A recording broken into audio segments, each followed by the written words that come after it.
नमस्कार मित्रों, मैं स्वागत करती हूँ आप सभी का आपके अपने प्यारे से यूट्यूब चैनल जिसका नाम है स्मार्ट स्टडी क्लासेस 77 पर। और आप लोग यहाँ पर तैयारी कर रहे हैं EMRS 2003 की। मैं हिंदी विषय से जिन लोगों ने फॉर्म भरा है TGT PGT के लिए, उनके लिए क्लास लेकर आई हूँ। और आज यह मॉडल पेपर नंबर 3 है। इसके पहले की 2 क्लासेस अपलोड हो चुकी है। यदि आपने अभी तक नहीं देखी है जा करके देख सकते हैं। और हाँ, आप कमेंट करके ज़रूर बताया करिएगा आपको क्लास कैसी लग रही है।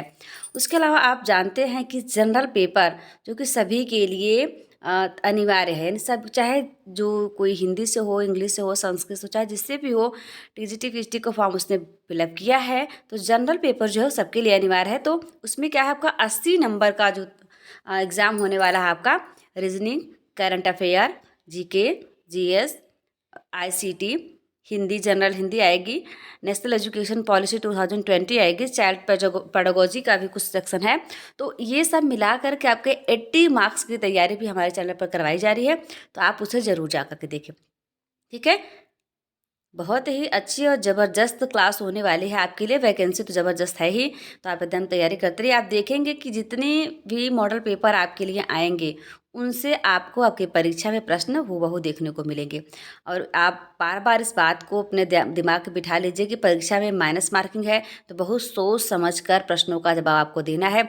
उसके अलावा देखिए, इतनी सारे एग्ज़ाम्स की तैयारी आपको हमारे चैनल पर उपलब्ध मिलेगी। बिहार शिक्षक भर्ती, SSB, TGT PGT, BPSC, CGPSC, MPPSC, SSC, CHSL, NTA, NET, JRF, TGT PGT, NET, SET, TET, PET, UP की जितनी वैकेंसीज हैं उन सबके लिए। यूपी TGT की परीक्षा भी होने वाली है, लगभग नवंबर में होगी, तो उसकी भी तैयारी हमारे चैनल पर करवाई जाए, तो आप ज़रूर से ज़रूर करें। और बहुत ही शानदार, जानदार, दमदार क्लासेस हो रही हैं। यह जो है एकलव्य आवासीय विद्यालय के जो हिंदी टीचर बनना चाहते हैं उनके लिए मॉडल टेस्ट जो है वो 3 है। तो आप इस मॉडल पेपर को ज़रूर सॉल्व कीजिए और देखिए कि आपके इसमें से कितने प्रश्न सही होते हैं। आप हमें उसे कमेंट करके बताया करिए कि 30 में से कितने क्वेश्चन आपके सही हैं। मित्रों, यहाँ पर हम लेते हैं 30 क्वेश्चन, लेकिन आप जानते हैं जब उसकी व्याख्या की जाती है तो उसका लगभग 3 गुना हो जाता है, यानी 100 से ज़्यादा प्रश्न आप इसमें सॉल्व कर पाते हैं बड़े आसानी से। तो आप ज़रूर बने रहिए हमारे साथ। और यदि आप हिंदी विषय से तैयारी कर रहे हैं, वो चाहे जिस भी राज्य की परीक्षा हो, सबके लिए बहुत ही उपयोगी ये मॉडल पेपर होने वाला है। आप ज़रूर देखिए। यदि आपने अभी तक हमारे चैनल को सब्सक्राइब नहीं किया, सब्सक्राइब कर लीजिए। आज की क्लास नंबर 3 है, इसके पहले की 2 क्लासेस आप देखेंगे तो आपका मज़ा ही आ जाएगा। और ये देखिए, टॉप 30 क्वेश्चन है इसमें और क्लास 3 है। तो पहला प्रश्न आपकी स्क्रीन पर आपको दिख रहा होगा। चलिए आप बताइए कि यह पंक्ति किसकी है। मौसम कौन कुटिल खलकामी, यह पंक्ति किसकी है। जी हाँ मित्रों, आपके केशव दास जी ने लिखा, रसखान ने लिखा, सूरदास ने लिखा या फिर वल्लभाचार्य ने लिखा। किसने लिख दिया था, मौसम कौन कुटिल खलकामी, यानी स्वयं को वह हीन बताते हुए प्रभु की वंदना कर रहे हैं। केशव दास ने लिखा था। कैसे, रसखान ने लिखा था। नहीं तो चलिए देखिए, आप इन सब के बारे में थोड़ा थोड़ा सा जान लीजिए। केशवदास जी की एक बहुत ही प्रसिद्ध पंक्ति है, यद्यपि सुजात सुलक्षणी सुवर्ण सरस सुवृत भूषण बिनु न विराजई कविता वनिता मित। यह उन्होंने कविता की परिभाषा दी है, कविता में अलंकार के बारे में बताया है। जिस प्रकार से बिना आभूषणों के स्त्री की शोभा नहीं होती है, उसी प्रकार से बिना अलंकारों के शब्दों की शोभा नहीं होती है। उसके अलावा एक पंक्ति इनकी और जो है परीक्षा में पूछी जाती है, बासर की संपत्ति उलूक ज्यों न चितवत। इसे आप याद कर लीजिए। रसखान की तो बहुत ही प्रसिद्ध है, एक मानुष हो तो वही रसखान, बसो ब्रज गोकुल गाँव की ग्वारन। ये पंक्ति आपने पढ़ा होगा। एक पंक्ति ये आप याद कर लीजिए, परीक्षा में आने वाली है। और दूसरी है, मोर पखा सिर ऊपर राखी हो, गुंज की माल गले पहिरोंगी, ओढ़ पीतम्बर लय लकुटी वन गोधन ग्वालन संग फिरोगी। मित्रों, इसके पहले जो आपके KVS का एग्जाम हुआ था, KVS PGT का, TGT या PGT, तो उस शायद TGT में आया था, यह पूरी पंक्ति पूछी गई थी, यह पंक्ति किसकी है। तो अब बहुत से लोग जिन्होंने ढंग से नहीं पढ़ा था उन्होंने सूरदास को कर दिया था, क्योंकि उनको ऐसा लगता था कृष्ण पर आधारित अगर कोई पद आया हुआ है तो उसके लेखक सूरदास ही होंगे। लेकिन वहाँ पर गलत हो गया, तो सूरदास नहीं बल्कि रसखान जी थे। ठीक, आप देखिए सूरदास की प्रसिद्ध पंक्ति क्या है। वैसे तो आप जानते हैं वात्सल रस के कवि कहे जाते हैं, कवि सम्राट है वात्सल्य रस कि इतने सुंदर और मनोहारी छंद पंक्तियाँ इन्होंने इतना लिखी कि आज तक कभी कोई कर ही नहीं पाया उनके जैसा। तो शोभित कर नवनीत लिए घुटुरुन चलत रेणु तत मंडित मुख दधि लेप किए। यह पंक्ति इनके परीक्षा में पूछी जाती है। बाकी बचते आपके वल्लभाचार्य जी। तो वल्लभाचार्य जी जो थे वो पुष्टि मार्गीय भक्ति संप्रदाय की स्थापना किए थे और इनके पुत्र थे विट्ठलनाथ, जिन्होंने की थी स्थापना किसकी, आशा छाप की स्थापना की थी। आगे आपको उसकी विस्तृत व्याख्या मिलेगी। इस प्रश्न का सही जवाब हो जाएगा सूरदास।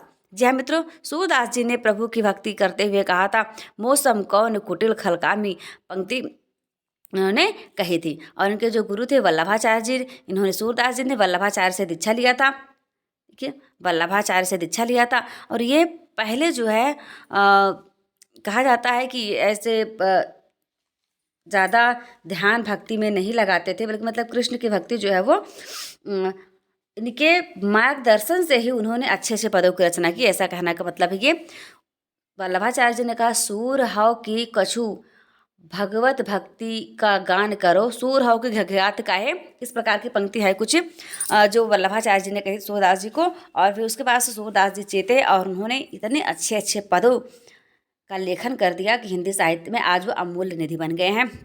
सूरदास जी की 3 रचनाएं, सूर सागर, सूर सारावली और साहित्य लहरी। तो उसमें से बहुत सारे पद इनके अप्राप्त हैं, प्राप्त नहीं हो पाए, बहुत दुर्भाग्य का विषय है। चलिए आप बताइए, नाटक को पंचम वेद किसने कहा था? भरत मुनि ने कहा, भामा ने कहा, रुयक ने कहा या फिर रुद्रट ने कहा। ये चारों ही आप जानते हैं कि काव्य शास्त्री रहे हैं, आचार्य रहे हैं। अब सबसे पहले हम क्या करते हैं, भरत मुनि के बारे में जानते हैं। भरत मुनि 2री सदी के आचार्य थे और उन्होंने भरतनाट्यम की रचना की थी। किसकी रचना की थी मित्रों? भरतनाट्यम की। भरतनाट्यम आप जानते हैं नाट्य शास्त्र का ग्रंथ है। इसमें रस के बारे में बताया गया है, नाटकों की कलाओं के बारे में बताया गया। यानी अगर आप काव्य साहित्य का, काव्य सौंदर्य का, काव्य शास्त्री ये पहला ग्रंथ आपको माना जाएगा भरतनाट्यम। इसके लेखक थे भरत मुनि, जिनका जीवन काल रहा 2री शताब्दी। उसके बाद आप देख लेते हैं भामा। भामा जो थे वो 6ठी शताब्दी के थे। कब के थे? ये 6ठी शताब्दी। नहीं, भामा भरत मुनि 2री शताब्दी, भामा 6ठी शताब्दी के थे। और इन्होंने क्या किया था कि काव्यालंकार नामक ग्रंथ लिखा था। काव्यालंकार क्या लिखा था? काव्यालंकार। यह भी आपकी परीक्षा में पूछा जा सकता है। मैंने आपको कल ही बताया था कि आप यदि हिंदी से तैयारी कर रहे हैं तो हिंदी के साथ संस्कृत ऑटोमेटिकली आता है। यानी संस्कृत के प्रश्न तो सीधे तौर पर आपसे पूछे जाएंगे, क्योंकि आप जानते हैं कि हिंदी की आदि जननी संस्कृत है। इसलिए संस्कृत के कवियों, लेखकों के बारे में भी आपको पढ़ना आवश्यक हो जाता है। तो फिलहाल काव्य सौंदर्य तो आपके सिलेबस में ही दिया गया है, काव्य शास्त्र है ना। तो आप बताइए, भामा 6ठी शताब्दी के माने जाते हैं। उनकी रचना जो थी वह काव्यालंकार थी, जो कि 6 परिच्छेदों में विभक्त है। अब बचते हैं आपके रुयक महोदय। रुयक महोदय को हम देख लेते हैं कि इनका जो जीवन काल रहा है 12वीं शताब्दी का पूर्वार्ध माना जाता है। और ये महाकवि मंखक, कौन से? मंखक, ये कोई महाकवि थे। महाकवि मंखक के काव्य गुरु थे। काव्य गुरु थे कौन? रुयक थे। महाकवि मंखक के काव्य गुरु थे आपके रुयक महोदय। और इन्होंने जो लिखा है काव्यालंकार, इन्होंने लिखा है अलंकार सर्वस्व। देखिए, अलंकार को ही सब कुछ मान लिया। ये सारे जो आचार्य हैं वो अलंकारवादी आचार्य हैं। इन्होंने लिखा था अलंकार सर्वस्व नामक ग्रंथ की रचना की थी। आपके पद जाते हैं रुद्रट महोदय। तो रुद्रट महोदय को भी हम लगे हाथों देख ही लेते हैं, इनकी क्या विशेषता रही है। ये थे आपके 9वीं सदी के, 9वीं सदी के थे। आप याद करते चलिए, इन सारी चीज़ों को लिखते चलिए। आराम से बोल रही हूँ, जहाँ आपको दिक्कत हो जाए वीडियो को रोक लीजिए और उसको लिख लीजिए। इन्होंने भी काव्य अलंकार लिखा। आपके दिमाग में आ रहा होगा, कभी मैंने कुछ देर पहले आपको बताया था कि भामा ने काव्य अलंकार लिखा है, आप बता रहे हो कि रुद्रट ने लिखा है। मित्रों, दोनों ने लिखा है। आप किसी प्रकार के कन्फ्यूजन ना रखें। दोनों की जो रचनाएं थी उनका भी नाम काव्य अलंकार था। भामा की रचना का नाम भी काव्य अलंकार था और रुद्रट की रचना का नाम भी काव्य अलंकार था। जबकि जो भामा की रचना काव्य अलंकार है वह 6 परिच्छेदों में विभक्त है और रुद्रट की जो है वो 16 अध्याय में। कितने हैं? 16 अध्याय हैं इसमें। और इसमें 734 जो है आपके श्लोक है। 734 श्लोक है। परीक्षा की दृष्टि से बहुत ही महत्वपूर्ण है। और आप देखेंगे कि इन्होंने ही मतलब ये बहुत महत्वपूर्ण आचार्य हैं, इन्होंने सर्वप्रथम वैज्ञानिक ढंग से अलंकारों को 4 वर्गों में बांटा था। कौन कौन से थे वो 4 वर्ग, इससे भी हम जान लेते हैं। सबसे पहला इन्होंने विभाजित कर दिया कि वास्तव में कितने अलंकार हैं। उसके बाद दूसरा जो डिवाइडेशन उन्होंने किया, औपम्य। देखिए आपको स्क्रीन पर नजर आ रहा होगा, मैं लिख भी रही हूँ। तीसरा हो जाता है अतिशय। उसके बाद चौथा जो हो जाता है वो श्लेष हो जाता है। ये श्लेष, इन्होंने इन्हीं चारों का वर्गीकरण किया है। आपसे परीक्षा में प्रश्न बनेगा तो आप जवाब दीजिएगा, ना करके मत आइएगा। इस प्रश्न का जवाब हो जाएगा भरत मुनि। नाटक को पंचम वेद किसने कहा है? तो जी हाँ मित्रों, कहा किसने? भरत मुनि ने कहा। कविवचन सुधा के संपादक कौन है? कविवचन सुधा के संपादक, देखिए यहाँ पर आपके आ गए हैं बद्रीनारायण चौधरी जी, भारतेंदु हरिश्चंद्र, बालकृष्ण भट्टा, ये भट्टा नहीं है बल्कि भट्ट है, थोड़ा टाइपिंग मिस्टेक है, मदन मोहन मालवीय। तो आपके जो बद्रीनारायण चौधरी जी हैं, इन्होंने लिखा था आनंद कादम्बिनी का 1881 में पत्रिका निकलती थी, ये मासिक थी। और ये कहाँ से निकलती थी? मिर्जापुर से निकलती थी। आनंद कादम्बिनी, ये देखिए मिर्जापुर से निकलती थी, 1881 से प्रारंभ हुई। और यह आपकी मासिक पत्रिका थी। मासिक का तात्पर्य होता है महीने में एक बार निकला करती थी। बद्रीनारायण चौधरी इसके संपादक हुआ करते थे। दूसरा आप देखेंगे कि दूसरा ऑप्शन यहाँ पर दिया गया भारतेंदु हरिश्चंद्र। भारतेंदु हरिश्चंद्र ही प्रश्न का सही जवाब भी है। और इनके बारे में हम बताते हैं, कविवचन सुधा का जो प्रकाशन है वो 1868 से प्रारंभ हुआ था। कब से? 1868 से प्रारंभ हुआ। पहले यह मासिक रूप से निकला करती थी, फिर पाक्षिक हो गई और उसके बाद साप्ताहिक रूप से निकलने लगी थी। तो कहाँ से निकलना प्रारंभ हुई थी? काशी से। जी हाँ मित्रों, वही बाबा शिव शंभू की नगरी काशी से। काशी से ही कवि वचन सुधा, यानी कवि के वचन कहाँ से निकलते थे? काशी से निकलते थे 1868 से। ये हो गए आपके। अब आप देखेंगे बालकृष्ण भट्ट जी, ये भट्टा हुआ है, भट्ट हैं, आप इसको इरेज कर लीजिएगा। बालकृष्ण भट्ट जी ने किस पत्रिका का संपादन किया? यह कई बार परीक्षा में पूछा जा चुका है। यहाँ पर मित्रों ऐसे ऑप्शन दिए गए हैं जो कि आपकी परीक्षा में आते हैं, तब व्याख्या भी अच्छे से सुनते रहिए। हिंदी प्रदीप नामक जो पत्रिका थी वह 1877 में कहाँ से निकला करती थी? प्रयाग से निकला करती थी। और ये मासिक पत्रिका हुआ करती थी, इसके संपादक हुआ करते थे बालकृष्ण भट्ट जी।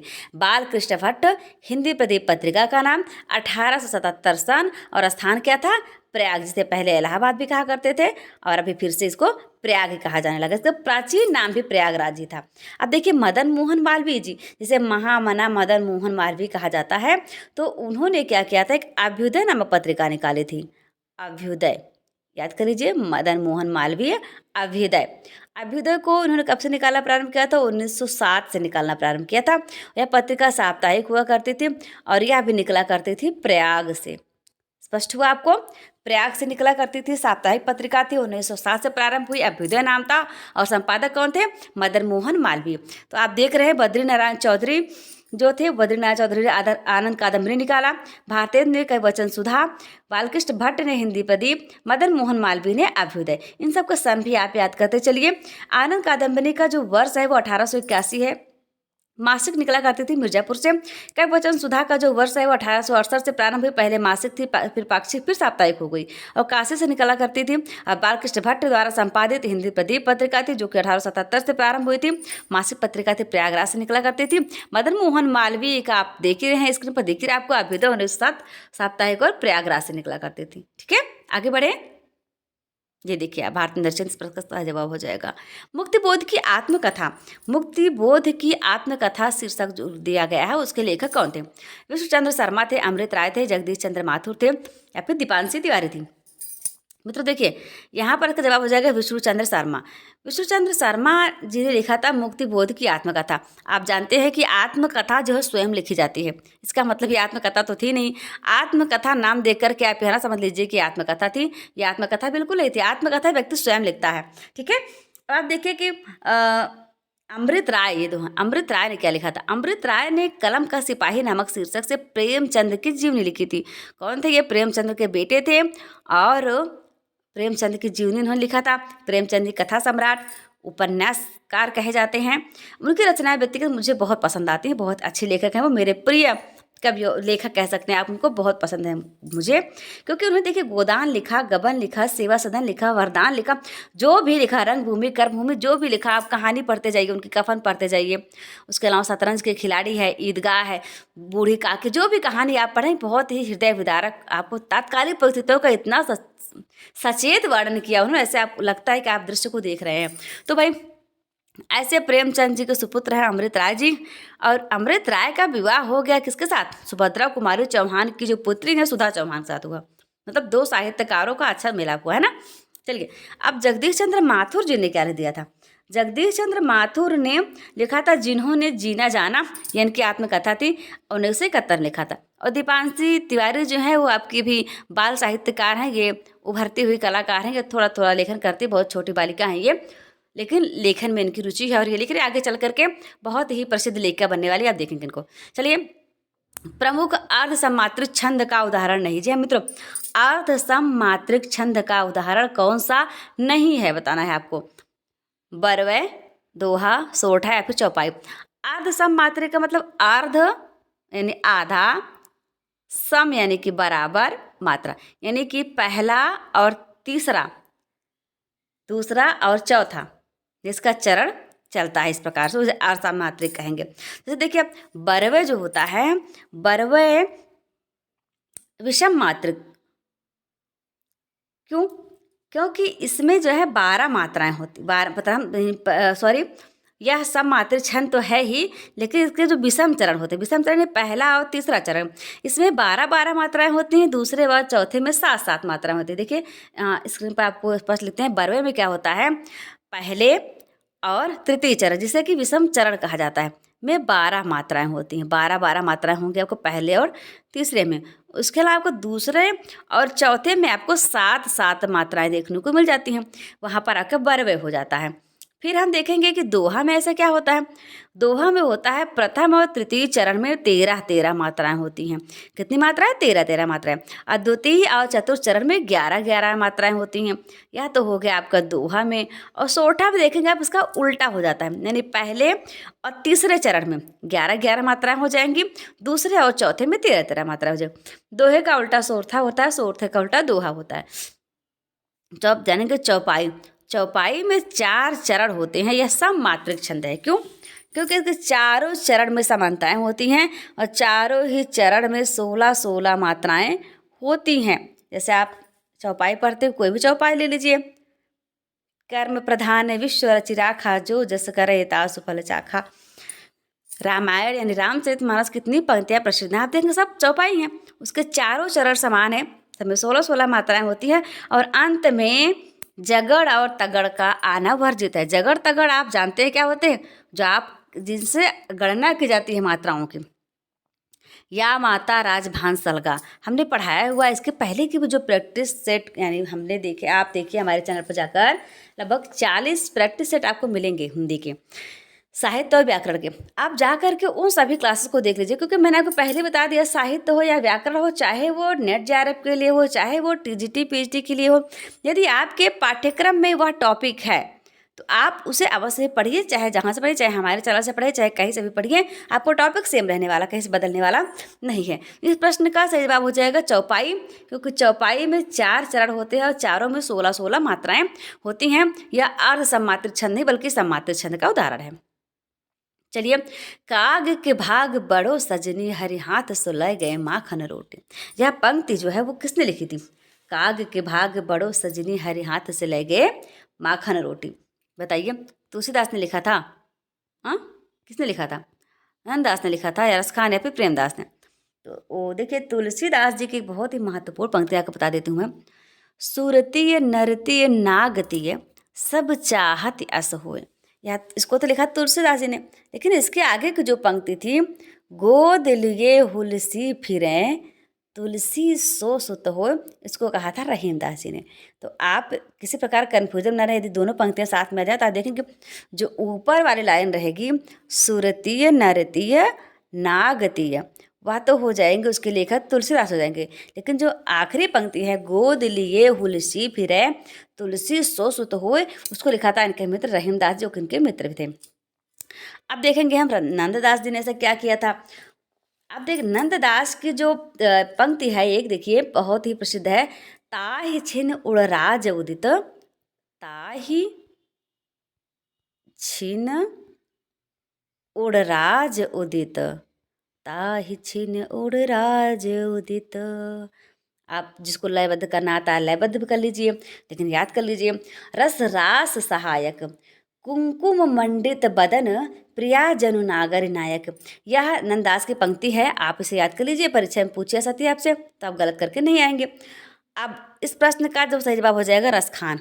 रसखान जी ने इस प्रकार के लिखा है। और रसखान की एक पंक्ति और है मित्रों, इसके पहले हमने एक पंक्ति शामिल की थी और दूसरी बता रहे हैं आपको फिर से। शेष सहेश, ये देखिए शेष महेश, शेष महेश गणेश। ये देखिए आप किसी का नाम भी रख सकते हैं, इस तरह से उन्होंने लिखा है। शेष महेश गणेश दिनेश, है ना, एक पूरे परिवार का नाम लग रहा है आपको, लेकिन नाम नहीं भाई। ये पंक्ति है। सुरेशु जाहि निरंतर गावे, ताहि अहीर किछो हरिया छछिया भर छाछ पे नाच नचावे। मतलब उन्होंने कहा कि शेष महेश गणेश दिनेश सुरेश लगातार निरंतर जिसकी गुणगान करते रहते हैं। ऐसे श्री कृष्ण भगवान को अहीर की छोकरियाँ यानी लड़कियाँ थोड़े से छाछ के लिए अपने इशारों पर नाचना चाहती हैं। मतलब कृष्ण के भक्त थे, उन्हें बहुत ही अच्छी पंक्तियाँ इन्होंने कही। इस प्रश्न का जवाब भी हो जाएगा पंक्ति। चलिए रसखान के बारे में थोड़ा सा आपको हम बताते हैं। रसखान जो थे आपको पता है ये कि मुस्लिम थे, और एक बार ये बाजार गए हुए थे और एक पान की दुकान पर खड़े थे। पान की दुकान पर जो दुकान वाला था, दुकान के अंदर एक कृष्ण भगवान की फ़ोटो लगाया हुआ था, और वो फ़ोटो इनको इतनी सुंदर लगी, इनके मन को मोहने लगी। और उन्होंने देखा कि कृष्ण भगवान खड़े हुए हैं, उनके पैरों में जूते नहीं हैं। उन्होंने दुकानदार से कहा कि इनके पैरों में जूते क्यों नहीं हैं। दुकानदार को भी चिढ़ आ गया, उसने कहा कि तुम ही ला कर दे दो, ये जूते बिना जूते के हैं। अब रसखान भाई गए, पता नहीं कहाँ से वो बहुत ही सुंदर सुंदर दो जूते यानी दो एक जोड़ी बनवा कर लाए कृष्ण भगवान के लिए, और दुकानदार के पास जाके बोले लो इसे इन्हें पहना दो। अब दुकानदार सोचा ये भला पागल कौन सा आ गया, तो फिर उसको कुछ समझ में आया कि पागल है तभी ऐसे कह रहा है। बोले यहाँ कृष्ण भगवान नहीं रहते हैं। तो फिर रसखान बोले कहाँ रहते हैं? फिर कहा जाओ वृंदावन जाओ, ही वृंदावन में रहते हैं।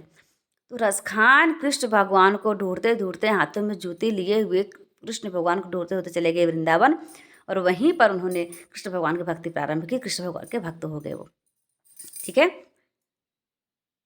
और काग के भाग बड़ो सजनी हरे हाथ से ले गए माखन रोटी, या तो इनकी पंक्ति है ही प्रसिद्ध, जिसे आपने सुना ही होगा। आचार्य रामचंद्र शुक्ल ने तुलसीदास के कितने ग्रंथों को प्रमाणिक माना है? जी हाँ मित्रों, इन्होंने मान लिया है 10 ग्रंथों को, 14 ग्रंथों को, 12 को, या फिर 11 को। इसने किसको माना है? तो मित्रों इन्होंने माना है 12 ग्रंथों को। इन्होंने जो हनुमान बाहुक है, ये देखिए हनुमान बाहुक, हनुमान बाहुक को नहीं माना, क्योंकि ऐसा कहा जाता है कि हनुमान बाहुक की रचना तुलसीदास जी ने अपने बाहुओं की पीड़ा से मुक्ति पाने के लिए की थी। उसी को रामचंद्र शुक्ल जी इनकार कर देते हैं, कहते हैं कि यह इनकी प्रामाणिक रचना नहीं है। इसके अलावा इनकी 12 रचनाओं का नाम आप जानते हैं क्या?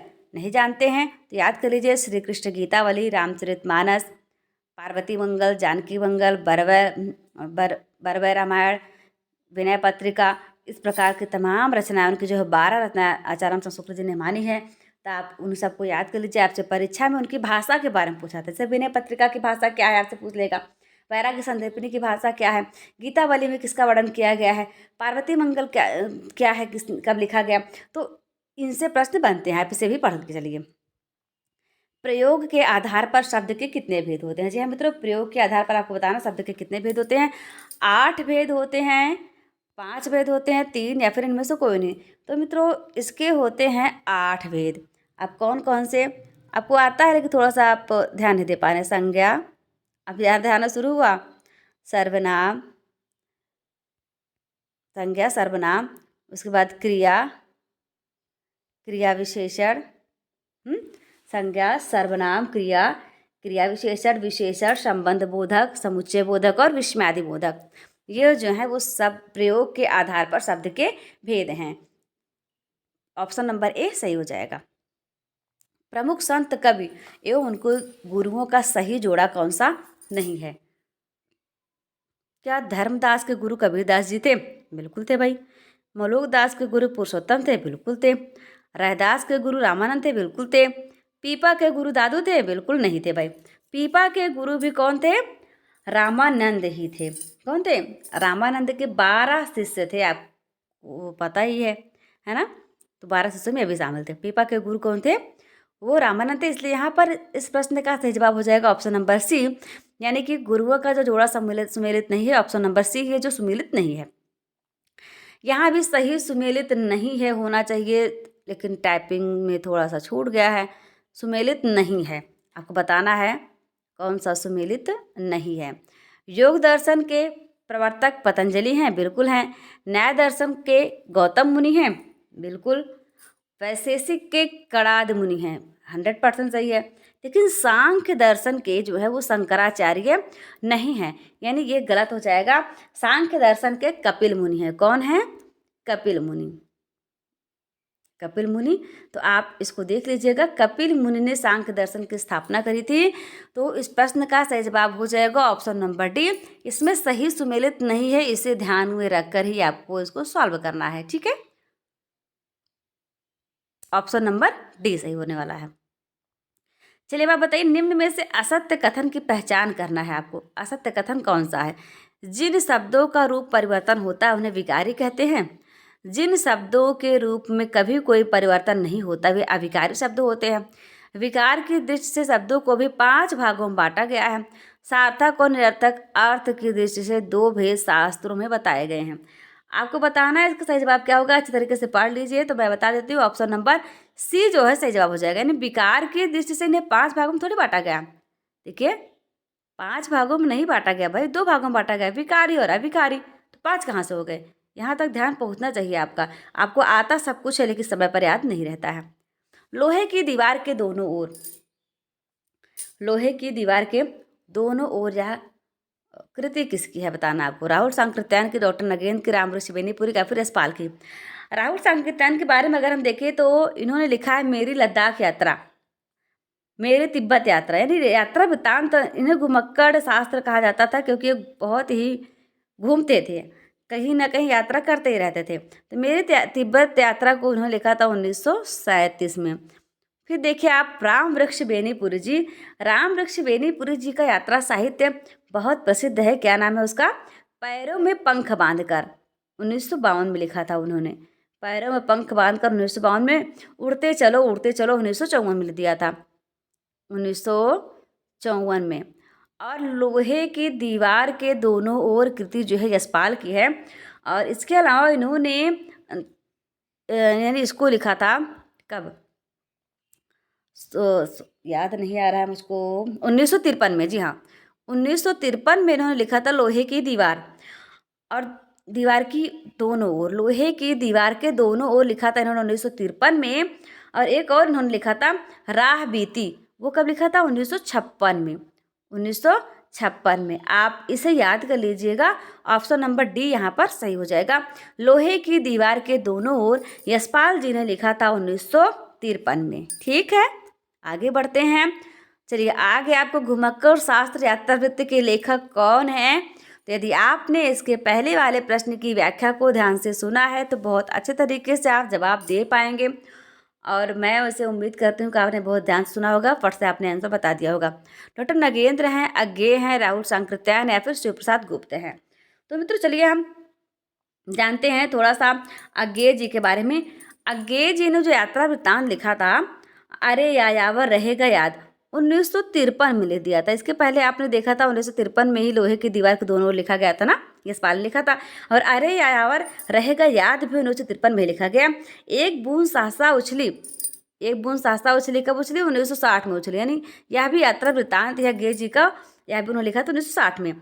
तो अरे यायावर रहेगा याद 1953, एक बूंद सहसा उछली 1960 में। फिर आप देखिए राहुल सांकृत्यायन जी, राहुल सांकृत्यायन जी ही इस प्रश्न के सही जवाब हैं। और उन्होंने बहुत सारे यात्रा वृत्तांत लिखे। देखिए यात्रा वृत्तांत लिखे और भी हैं। इसके पहले हमने तो बताया था मेरी तिब्बत यात्रा, मेरी लद्दाख यात्रा। इसके अलावा इनके किन्नर देश, लिखूँ क्या यहाँ पर, चलिए लिखते हैं। किन्नर देश इन्होंने लिखा था। देखिए यह भी यात्रा वृत्तांत ही है। और यह कब लिखा गया था? तो लिखा गया 1948 में, 1948 में। फिर लिखा है इन्होंने राहुल यात्रावली 1949 में, यात्रा के पन्ने 1952 में, एशिया का दुर्गम भूखंड 1956 में, चीन में कम्यून 1959 में, चीन में क्या देखा 1960 में। यानी इतने इन्होंने यात्रा वृत्तांत लिखे हैं, थोड़ा सा याद करना भी मुश्किल हो जाएगा, लेकिन फिर से आप रिवीजन करिए मेरे साथ, बोलिए क्या? मेरी तिब्बत यात्रा 1936 में, मेरी लद्दाख यात्रा, किन्नर देश 1948, राहुल यात्रावली 1949, यात्रा के पन्ने 1952, एशिया का दुर्गम भूखंड 1956, चीन में कम्यून 1959, चीन में क्या देखा 1960। ये इनकी यात्रा वृत्तांत है, याद कर लीजिए। इस प्रश्न के सही जवाब भी आपके हो जाएंगे। राहुल सांकृत्यायन ही घुमक्कड़ शास्त्र यात्रा वृत्त के लेखक राहुल सांकृत्यायन है। देखो ऑप्शन नंबर सी सही पर। अरे यायावर रहेगा याद, अरे यायावर रहेगा याद किस विधा की रचना है? इसके पहले वाली व्याख्या संबंधित है, ये व्याख्या मैंने बताई थी आपको, जीवनी रिपोर्टाज गद्य काव्य या फिर यात्रा साहित्य। तो इस प्रश्न का जवाब हो जाएगा यात्रा साहित्य। आप बहुत तेज दिमाग के हैं, आपने पकड़ लिया, यात्रा साहित्य ही होगा, क्योंकि इसके पहले व्याख्या हमने की थी। अरे भैया क्यों रो रहे हो? दिए गए कथन में कौन सा कारक है? आपको बताना है कारक कौन सा है, संबंध है, संबोधन है, करण है या फिर अपादान है। तो मित्रों इसमें देखिए अरे भैया कह करके संबोधित कर रहा है, संबोधित कर रहा है, इसका मतलब क्या हुआ? संबोधन कारक हो गया, है ना। चलिए आप बताइए, वही मनुष्य है, कौन मनुष्य है? वही मनुष्य है जो मनुष्य के लिए मरे। क्या मनुष्य के लिए मर जाना ठीक है? नहीं, इसका दो अर्थ हो रहा है। वही मनुष्य है जो मनुष्य के लिए मरे, मतलब जो मानवता के लिए जिए, जो मानवता के लिए रहे, वही मनुष्य जो मानव धर्म का निर्वहन करे। तो बताइए उक्त पंक्ति में कौन सा अलंकार है? मित्रों छेकानुप्रास है, लाटानुप्रास है, फिर वृत्तानुप्रास है। आप सोच रहे हो ये कौन सी बला हो गया, हमने सिर्फ अनुप्रास सुना था, ये 3 अनुप्रास कहाँ से आ गए? 3 नहीं मित्रों 5 अनुप्रास हैं। छेकानुप्रास, वृत्तानुप्रास, लाटानुप्रास, उसके अलावा अंत्यानुप्रास, उसके अलावा कौन है? अंत्यानुप्रास और श्रुत्यानुप्रास भी हैं, ठीक है। छेकानुप्रास, वृत्तानुप्रास, लाटानुप्रास, अंत्यानुप्रास और श्रुत्यानुप्रास है। तो आप चलिए थोड़ा थोड़ा हम जान लेते हैं छेकानुप्रास किसे कहेंगे। छेक का अर्थ होता है वाक चातुर्य, जहाँ पर कोई वर्ण आवृत्ति स्वरूप या क्रम में केवल 2 बार आए, वहाँ पर छेकानुप्रास हो जाता है। जैसे देखिए इसका उदाहरण, इस करुणा कलित, करुणा कलित, करुणा कलित हृदय में अब विकल रागिनी बजती है। इसमें क्या हुआ? का वर्ण की आवृत्ति लगातार 2 बार हो गई, इसलिए यहाँ पर होगा छेकानुपात। अब फिर देखेंगे वृत्तानुपात किसे कहेंगे। तो वृत्तानुपात में क्या होता है? जिस पंक्ति के अनेक ऐसे वर्णों का, जिस पंक्ति में अनेक ऐसे वर्णों का प्रयोग मिले जिनका उच्चारण स्थान एक हो। नहीं तो श्रुत्या का बता रही हूँ मैं, श्रुत्या नहीं, फिर आप हमको जानना था वृत्या का, ये इसका जाना था वृत्या का। जहाँ किसी पंक्ति में एक वर्ण अथवा अनेक वर्णों की आवृत्ति कई बार हो, जैसे ये देखिए यहाँ पर दे दिया उदाहरण, देखिए उदाहरण से आपको समझ में आएगा। कूलन में कूलन में, केलिन में, कूलन में, केलिन में, कछारन में, कुंजन में, क्यारिन में कलित किलकत है। इसमें क्या हुआ? का वर्ण की आवृत्ति कई बार हुई। इसके पहले आपने देखा छेकानुप्रास में सिर्फ 2 ही बार आवृत्ति हुई थी। अब देखिए वृत्तानुप्रास में क्या हो रहा है? एक ही वर्ण की एक ही पंक्ति में कई बार आवृत्ति हो रही है, तो वहां पर आपको हो जाएगा वृत्तानुप्रास, ठीक है। समझ में आ रहा है आपको? नहीं समझ में आएगा तो हम अलंकार पे स्पेशल क्लास लेकर आए, उसमें देखिएगा। फिर आप देखिए यहाँ पर आप कौन सा बचता है? लाटानुप्रास, है ना। लाटानुप्रास में क्या होता है? लाट का अर्थ होता है समूह। जिस पंक्ति में शब्द या वाक्यों की आवृत्ति हो और उसका अर्थ भी एक हो, लेकिन अन्वय करने मात्र से ही अर्थ परिवर्तित हो जाए, वहाँ लाटानुप्रास होता है। जैसे देखिए वही मनुष्य जो मनुष्य के लिए मरे, इसको यदि आप बदल दीजिए, मनुष्य वह है जो मनुष्य के लिए मर जाए, क्या इसका अर्थ यह होगा? नहीं, मरने का मतलब यह हुआ जो मानवता को समझता हो, मानव धर्म के लिए कार्य करता हो। जैसे एक उदाहरण आप और देखिए, बहुत प्रसिद्ध उदाहरण देखिए, पूत सपूत, ध्यान में आपको आ गया होगा। पूत सपूत तो क्यों धन संचय, क्यों धन संचय, पूत सपूत तो क्यों धन संचय, अपूत कपूत तो क्यों धन संचय। अर्थात देखिए पूत अगर सपूत है, सपूत का तात्पर्य हुआ लायक। यदि पुत्र लायक है तो धन को संचित करने की आवश्यकता ही नहीं, वो खुद ही कमा कर अर्जित कर लेगा। लेकिन यदि पूत कपूत तो क्यों धन संचय, यदि पूत कपूत है यानी कुपुत्र है, वो नालायक है, तब भी आपको धन संचय करने की कोई आवश्यकता नहीं, क्योंकि जितना आप संचय करेंगे उसे वो नष्ट ही कर डालेगा। ठीक है, यहाँ पर सिर्फ सपूत और कुपूत कर देने से ही अर्थ परिवर्तित हो जा रहा है।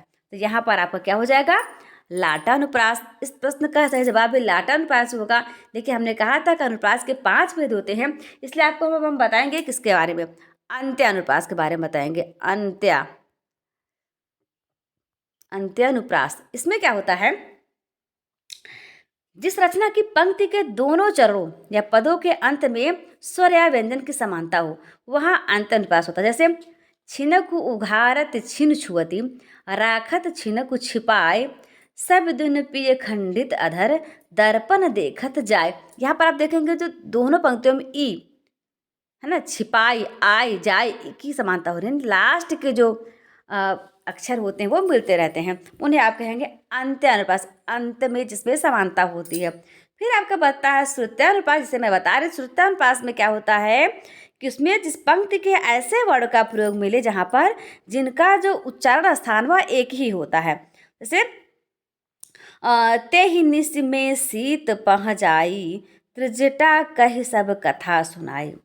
मतलब इसमें देखिए आप त न सा, ये तीनों ही दंत वर्ण है। देखिए लिख के बताती हूँ, ता न और ये सा, ये तीनों क्या है, दंत वर्ण है। और ते ही निस में शीत पह जाई, त्रिजटा कह सब कथा सुनाई। तो इसमें क्या हुआ कि ता न सा, इन तीनों का उच्चारण स्थान जो है वो दंत ही है। आपने उच्चारण स्थान तो पढ़ा कि नहीं पढ़ा, हमने पढ़ाया है, व्याख्या की है, उसमें आप देखिए, नहीं तो आप प्रैक्टिस सेट को जाकर के देखिए, उसमें उच्चारण स्थानों बहुत अच्छे तरीके से बताया गया है। तो जब उच्चारण स्थान एक ही हो तब वहाँ पर आपका हो जाएगा श्रुत्यानुप्रास। क्या हो जाएगा, श्रुत्यानुप्रास। इस प्रश्न का सही जवाब हो जाएगा ऑप्शन नंबर सी, यानी कि ऑप्शन नंबर बी, लाटानुप्रास होगा। ठीक है, लाटानुप्रास है, सी नहीं होगा बल्कि बी होगा। देखिए यहाँ पर लिखा हुआ है लाटानुप्रास। सत्य कथन को पहचानना है आपको। सत्य कथन बताइए कौन सा है, थोड़ा पढ़ लीजिए, आप भी पढ़िए, पूरा पढ़िए, टाइम लीजिए। जो शब्द क्रिया की विशेषता प्रकट करते हैं वे क्रिया विशेषण कहलाते हैं। वे शब्दांश जो किसी शब्द के आरंभ में लगकर उसके अर्थ में विशेषण ला देते हैं अथवा उसके अर्थ को बदल देते हैं, उन्हें उपसर्ग कहते हैं। भरत मुनि को संस्कृत काव्यशास्त्र का प्रथम आचार्य माना जाता है, या फिर सभी कथन सत्य हैं। थोड़ा सा टाइम लीजिए, आप बताइए। मुझे तो लग रहा है कि ये तीनों ही सही हैं, लग क्या रहा है, 100% सही है ही। देखिए आप, जो शब्द क्रिया की विशेषता प्रकट करते हुए क्रिया विशेषण कहलाते हैं, बिल्कुल कहलाते हैं। वे शब्दांश जो किसी शब्द के आरंभ में लगकर उसके अर्थ में विशेषता ला देते हैं अथवा उसके अर्थ बदल देते हैं, उन्हें उपसर्ग कहते हैं। बिल्कुल आप जानते हैं कि उपसर्ग जो है धातु के पूर्व में लगाया जाता है। भरत मुनि को संस्कृत काव्यशास्त्र का प्रथम आचार्य माना जाता है, अभी हमने पहले ही प्रश्न में इसकी व्याख्या की थी। तो ये सारे कथन जो है वो आपको वो सत्य हो जाएंगे। ऑप्शन नंबर डी सही हो जाएगा। ये देखिए आपको दिख भी रहा होगा। चलिए आगे बढ़ेंगे हम। आकाशगंगा, आकाशगंगा एक काव्य संग्रह है और आपको बताना है कि वह आकाशगंगा काव्य संग्रह किसका है। मुकुटधर पांडे का है, रघुवीर सहाय का, नरेश मेहता का, फिर राम कुमार वर्मा जी। ये राजकुमार नहीं बल्कि राम कुमार वर्मा है। चलिए यहाँ पर लिख देती हूँ, राम कुमार, डॉक्टर राम कुमार वर्मा जी हैं ये। तो राम कुमार वर्मा है, कौन है बताइए, थोड़ा सा टाइम लीजिए आप। देखिए रघुवीर सहाय जो ये, रघुवीर सहाय की जो कुछ प्रसिद्ध पंक्तियां हैं, काव्य हैं, देखिए लोग भूल गए हैं, उन्होंने लिखा था 1982 में। कुछ पते कुछ चिट्ठियां लिख दिया था उन्होंने 1989 में। और सीढ़ियों पर धूप में लिखा था 1960 में। आत्महत्या के विरुद्ध लिखा था 1967 में। हंसो हंसो जल्दी हंसो 1975 में लिखा था। ये इनके सारे काव्य संकलन है। उसके अलावा आपका नरेश मेहता जी ने, ये देखिए नरेश मेहता, ये भी पीछे कैसे रहते भाई। इन्होंने क्या लिख डाला, इन्होंने लिख डाला, वन पंखी सुनो बोलने दो चिड़ को, मेरा समर्पित एकांत, चैत्या उत्सवा, संशय की एक रात, जो है इसमें से आपका बहुत बहुत बहुत ज़्यादा प्रसिद्ध इनका प्रबंध काव्य है। ये सभी तो काव्य है, लेकिन संशय की एक रात जो प्रबंध काव्य है।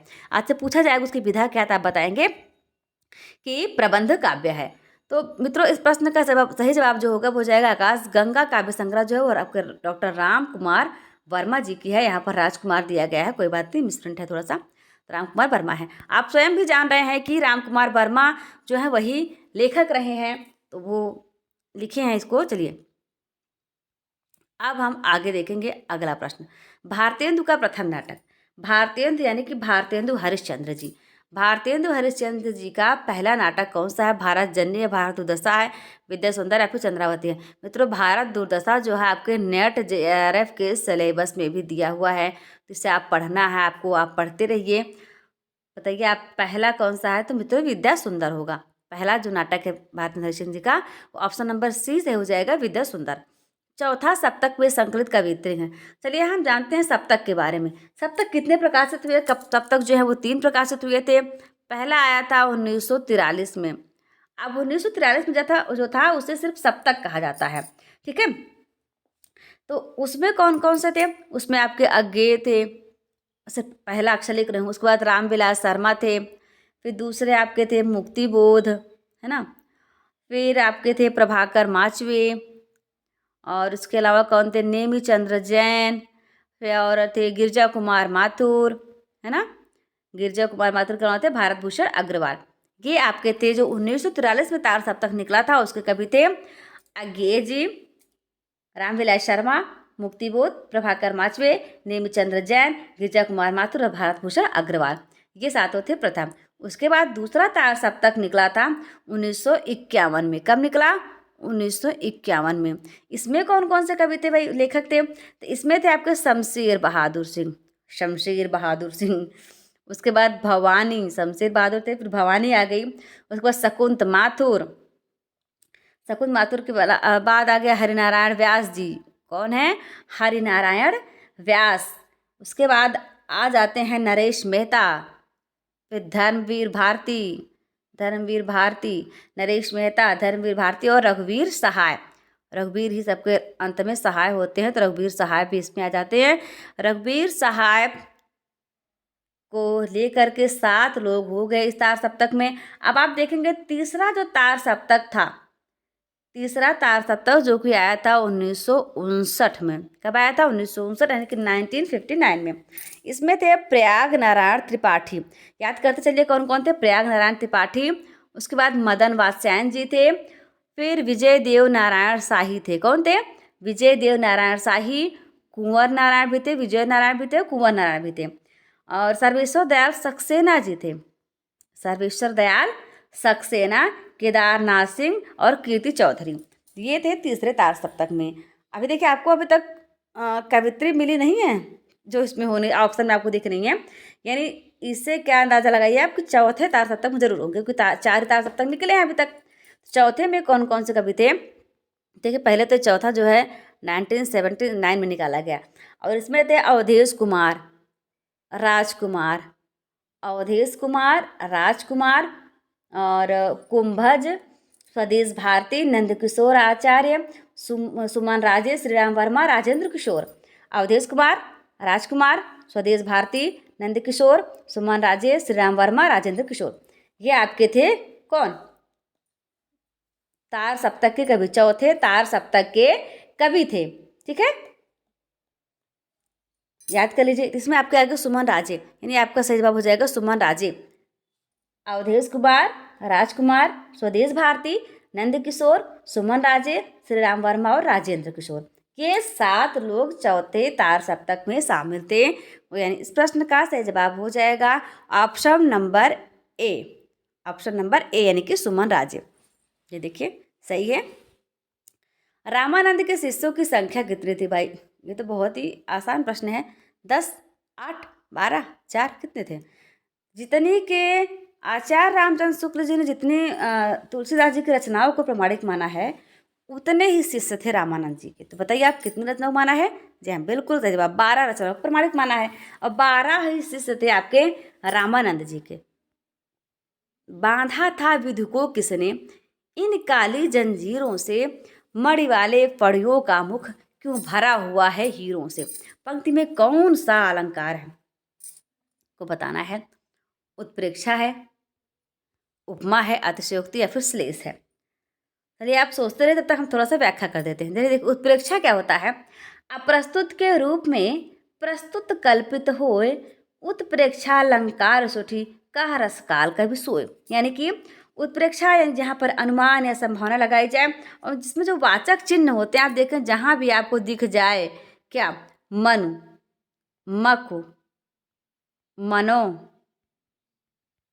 जनु, जानो, मनहु, ज्यों। इस प्रकार इव, जनु, इस प्रकार जहाँ मिल जाए आप समझ लीजिए वहाँ पर उत्प्रेक्षा अलंकार। जनु जानो मनु मानहु, तो इसका उदाहरण देखिए क्या था। मकराकृति गोपाल कै सोहत कुंडल कान, धर्यो मनो ही धर घर समरु डोढ़ी लसत निशान। यहाँ पर मनो आ गया, कैसा था, मनो यानी कि मानो, ऐसा लग रहा है, वहाँ पर हो गया आपको उत्प्रेक्षा अलंकार। अब देखिए आप उपमा अलंकार में क्या होता है। उपमा में जहाँ दो भिन्न वस्तुओं के रूप, गुण, आकृति आदि को लेकर समानता प्रदर्शित की जाए वहाँ पर उपमा अलंकार होता है। जैसे उपमा दी जाती है, राम श्याम से ज़्यादा सुंदर है, यह चंद्रमा के समान कोमल राधा है ना। और श्लेष में क्या होता है, अतिशयोक्ति में तो भाई किसी बात को बढ़ा चढ़ा कर प्रस्तुत किया जाता है, और श्लेष में जहाँ किसी शब्द के एक से अधिक अर्थ निकले वहाँ श्लेष अलंकार होता है। इसका एक बहुत ही प्रसिद्ध उदाहरण है, चरण धरत चिंता करत चितवत चारि ओर, शुभ रन को खोजत फिरत कवि ब्रह्मचारी चोर। तो आप इतनी व्याख्या सुनने के बाद आपको क्या लगा कि इसमें कौन सा अलंकार हो सकता है।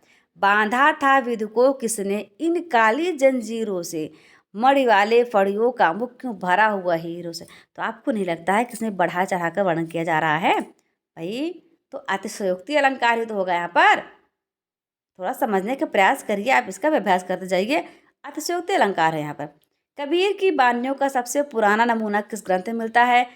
बीजक में मिल जाता है, गुरु ग्रंथ साहिब में, ज्ञान समुद्र या फिर संत साहित्य ग्रंथ में। मित्रों यह मिल जाता है आपके गुरु ग्रंथ साहिब में। कबीर की बानियों का सबसे पुराना नमूना जो है वो गुरु ग्रंथ साहिब में मिल जाता है। छायावाद को नवीन काल किस आलोचक ने नाम दिया था, यानी ऐसा कौन सा आलोचक था जिसने छायावाद को नवीन काल कह दिया। डॉक्टर कृष्ण शंकर शुक्ल ने कह दिया, रामस्वरूप चतुर्वेदी ने कह दिया, डॉक्टर नगेंद्र ने, फिर डॉक्टर विश्वनाथ ने। तो ऐसा कहने वाले थे आपके डॉक्टर कृष्ण शंकर शुक्ल। डॉक्टर कृष्ण शंकर शुक्ल ने छायावाद को नवीन काल नाम दिया था। चलिए आगे बढ़ेंगे। संदर्भ के लेखक कौन है। संदर्भ आपको बताया, संदर्भ के लेखक डॉक्टर विनय कुंवर नारायण, श्रीकांत या फिर धूमिल। धूमिल के बारे में आप जानते हैं, धूमिल ने लिखा संसद से सड़क तक। आपने यह पंक्ति बहुत सुनी होगी, कौन सी। एक आदमी रोटी बेलता है, एक आदमी रोटी बेलता है, एक आदमी रोटी खाता है, एक अन्य भी है तीसरा, जो न रोटी बेलता है न रोटी खाता है बल्कि रोटी से खेलता है। मैं पूछता हूँ वह कौन है, मेरे देश की संसद मौन है। या उन्होंने प्रश्न लगाया है, प्रश्न पूछा है आपसे। तो धूमिल की रचनाएं जो हैं बहुत, संसद से सड़क तक, मोचीराम, यह सब उनकी रचनाएं हैं, बहुत ही प्रसिद्ध प्राप्त लेखक है। और इनका पूरा नाम सुदामा पांडे धूमिल था, जो कि परीक्षा में कई बार पूछा गया है इनका पूरा नाम। फिलहाल इस प्रश्न का सही जवाब हो जाएगा क्या, ऑप्शन नंबर ए सही होने वाला है ना, ऑप्शन नंबर डॉक्टर विनय। डॉक्टर विनय जो है इसके सही आंसर हैं। डॉक्टर ग्रियर्सन ने हिंदी का प्रथम कवि किसे माना है। क्या उन्होंने मान लिया था घनानंद को। घनानंद तो भाई कवि हैं, उनको कैसे मान लेंगे। पुण्य या पुष्प, ये तो आप जानते हैं। चंद्रवत दाई आदिकाल कवि है। कबीरदास तो निर्गुण शाखा के कवि हैं, तो ये सब नहीं है, पुष्य या पुण्य हो जाएंगे, यानी ऑप्शन नंबर बी सही हो जाएगा। ग्रियर्सन ने हिंदी का प्रथम कवि माना था पुण्य या पुंस को। ठीक है। आज छाप की स्थापना किसने की थी, बहुत ही इंपॉर्टेंट प्रश्न है ये। आज छाप की स्थापना क्या गोकुलदास जी ने की थी, विठलनाथ नाभादास ने, फिर वल्लभाचार्य ने। तो आज छाप की स्थापना की थी विठलदास जी ने। और विठलदास कौन थे, वल्लभाचार्य के पुत्र थे। वल्लभाचार्य कौन थे, सूरदास जी के गुरु थे। तो इन्होंने क्या किया था, 4 शिष्य ले लिए अपने और 4 शिष्य ले लिए अपने पिताजी के। उन 8 को मिला करके स्थापना कर दी, आज छाप की। और कब की, 1565 में की थी इन्होंने। तो जो इनके पिताजी के जो शिष्य थे, 4 शिष्य कौन कौन से थे, वल्लभाचार्य, कुंभन दास, सूरदास, परमानंद दास और कृष्णदास, ये चारों शिष्य थे वल्लभाचार्य के। बाकी गोविंद स्वामी, नंद स्वामी, क्षीर स्वामी और चतुर्भुज दास, ये शिष्य थे विठलदास जी के। तो पिता और पुत्र के शिष्यों का जो समूह था, यानी उच्च कोटि के जो उनके शिष्य रहे, उनको मिलाकर के उन्होंने बना दिया अष्टछाप।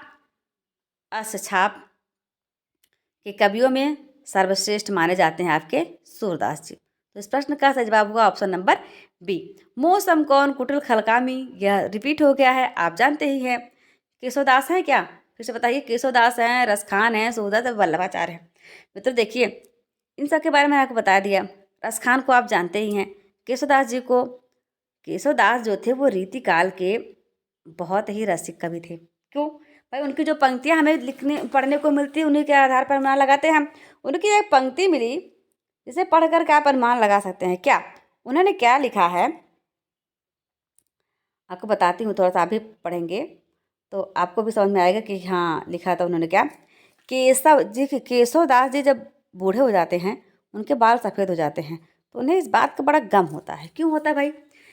वो देखिए क्या कहते हैं, केशव केसन अस करी जस रिपुहू न कराहि, चंद्रवदन मृगलोचनी बाबा कह जाए। मतलब केशवदास जी कहते हैं कि हमारे केशों ने हमारी ऐसी दुर्गति की है, बाल की वजह से हमारी इतनी दुर्गति हुई कि शत्रु भी नहीं करेंगे। क्यों भाई ऐसा क्यों सोच रहे हैं? क्योंकि चंद्रवदन मृगलोचनी, चंद्रमा के चंद्रवदन मृगलोचनी, चंद्रमा के समान बदन वाली स्त्रियां और मृग के समान नेत्र वाली सुंदर स्त्रियां उनको बाबा कह के जा रही हैं। बताइए, उनको बूढ़े हो गए तो कोई बूढ़ा ना कहे, ठीक है। ये इनके मन की वाचालता थी, दिल तो भी बच्चा है उस टाइप के। फिलहाल मुझे अच्छा लगा तो मैंने सोचा चलो आप लोगों के साथ शेयर करती हूँ। चलिए आप बताइए, पद्मावत में कुल कितने खंड है? पद्मावत आप जानते हैं मलिक मोहम्मद जायसी द्वारा लिखा गया था और यह 1540 में लिखा गया था। बहुत ही अच्छा ग्रंथ है। इस पर एक मूवी भी बनी थी, आपने देखा होगा पद्मावत को, जिसमें दीपिका पादुकोण और रणवीर किसने रोल किया है। तो उस पर आधारित लगभग हमारे पद्मावत जो ग्रंथ है, पद्मावत महाकाव्य है, उसको लिखा था जायसी जी ने, 1540 में लिखा है। इसमें कितने खंड थे आपको बताना है, तो इसमें जो सही जवाब हो जाएगा 58 खंड थे। आपने कौन कौन सा खंड पढ़ा है हमें ज़रूर बताइएगा। वैसे हम लोग जब पढ़ा करते थे 12th में तो नागमती वियोग खंड हुआ करता था। नागमती चितौर पथहेरा पिय जो गए बहु कीन्ही ने फोरा, फेरा चढ़ा आषाढ़ गगन घन गाजा, है ना। इस प्रकार की पंक्तियाँ हुआ करती थी। और क्या था, पिए बिन बैरी कारी रात, ये सारी पंक्तियाँ पूछी जाती हैं। फिर बीए में आ गया था मानसरोवर खंड, जहाँ नागमती नहाने जाती है तो उसका वर्णन किया जाता है। इस प्रकार के तमाम आप देखेंगे कि विभिन्न पाठ्यक्रमों में शामिल रहा है। कभी बीए में, कभी एमए में, कभी इंटर में, तो हम लोग पढ़ते ही आ रहे हैं पद्मावत को। बहुत ही अच्छी रचना है ये। इन्होंने यहाँ पर लौकिक के माध्यम से परलौकिक के बारे में ज्ञान दी है। निर्गुण शाखा, ज्ञान मार्गी शाखा, प्रेम मार्गी शाखा कभी कहे जाते हैं आपके मलिक मोहम्मद जायसी जी। और जायसी का जन्म स्थान कहाँ है, आप कमेंट बॉक्स में कमेंट करके बताइए, ठीक है। ये देखिए आज की क्लास हुई संपूर्ण आपके इस मॉडल पेपर देखिए के साथ में। ये है आईसीटी का मॉडल पेपर जो कि आपके लिए अपलोड किया गया है। आप जाकर के उसे देखिए, पाठ्यक्रम को मैच करते चलिए, आप एकदम अकॉर्डिंग टू सिलेबस चल रहे हैं हम। पहला टॉपिक क्या है उसमें, ऑपरेटिंग सिस्टम ऑफ कंप्यूटर, दूसरा है फंडामेंटल ऑफ कंप्यूटर, नहीं, पहला है फंडामेंटल ऑफ कंप्यूटर, दूसरा है ऑपरेटिंग सिस्टम ऑफ कंप्यूटर। ये दोनों ही टॉपिक हमारे चैनल पर अपलोड हो चुके हैं बहुत ही अच्छे तरीके से, और पूरा सिलेबस कवर होगा। तो आप पढ़ते रहिए इसको, आपकी परीक्षा के लिए बहुत ही उपयोगी है। क्योंकि जितना तैयारी आप हिंदी कर रहे हैं 70 नंबर के लिए, जनरल पेपर भी तो आपको उतना ही पढ़ना है, वो भी उतना नंबर दिलाएगा। और वो 80 नंबर यदि आप हिंदी को छोड़ दें, उसमें समझ लीजिए 80 जिसमें हो जाएंगे आपके, और 70 का जनरल हो जाएगा। आप हिंदी वाले हैं तो वो जनरल तो आपके लिए बहुत आसानी हो जाएगा 10 नंबर ना पाना। लेकिन उसके अलावा भी तो आपको पढ़ना, तो आप उसे ही पढ़ते रहिए और सारी क्लासों को लगातार देखते रहिए। हमारे चैनल पर बने रहिए। यदि आप अभी तक सब्सक्राइब नहीं किए हो तो सब्सक्राइब कर लो, वीडियो को लाइक करो, शेयर करो, अपने मित्रों तक पहुंचाओ इसे। जो लोग पढ़ रहे हैं उन तक शेयर करो ताकि हमारा चैनल भी आगे बढ़े, ठीक है। तो पहली क्लास यदि आपने नहीं देखी जाकर के देखिए, फिर दूसरी क्लास देखिए, तीसरी क्लास आपके लिए आ ही गई है। लगातार क्लासेस आते रहेंगे जब तक आपकी परीक्षाएं नहीं हो जाएंगी, तब तक आप क्लासेस आते रहेंगे। तो आप संपूर्ण सिलेबस के लिए हमारे चैनल के साथ जुड़े और पूरे पाठ्यक्रम को पूरा करें, तैयारी करते रहें, लगातार अभ्यास करते रहें। ये देखिए बहुत सारी परीक्षाओं की तैयारी हमारे चैनल पर करवाई जा रही है और आप स्पेशल तैयारी कर रहे हैं किसकी, AMRS की, ठीक है। तो थैंक्स फॉर वॉचिंग, बहुत बहुत धन्यवाद आपका, आप हमारे चैनल पर आए। यदि आप चाहते हैं कि आपके अकॉर्डिंग कोई सब्जेक्ट हमसे छूट जा रहा है आपके पाठ्यक्रम में जो है, तो आप कमेंट बॉक्स में कमेंट करके बताएं। फिर जब तक आपकी परीक्षा होगी तब तक हम पूरा पाठ्यक्रम जो है आपका कवर करवा देंगे। आप देखेंगे परीक्षा में कि इससे बहुत ही शानदार प्रश्न आपकी परीक्षा में आएंगे। नकारात्मक अंकन है, इसलिए अभ्यास आपको ज़्यादा करना पड़ेगा, आपसे एक भी गलती ना होने पाए। तो इसी आशा और विश्वास के साथ कि आपने हमारे चैनल को सब्सक्राइब कर लिया होगा, लाइक भी किया होगा और शेयर भी किया होगा। मिलते हुए आपसे बहुत ही जल्द अगली क्लास के साथ। तब तक आप लोग स्वस्थ रहिए, मस्त रहिए, अपना और अपने का ख्याल रखिए, हंसते रहिए, मुस्कुराते रहिए। और हाँ, यदि आप PDF प्राप्त करना चाहते हैं तो हमारे टेलीग्राम चैनल के साथ अवश्य जुड़े। बहुत बहुत धन्यवाद। नमस्कार। जय हिंद, जय भारत।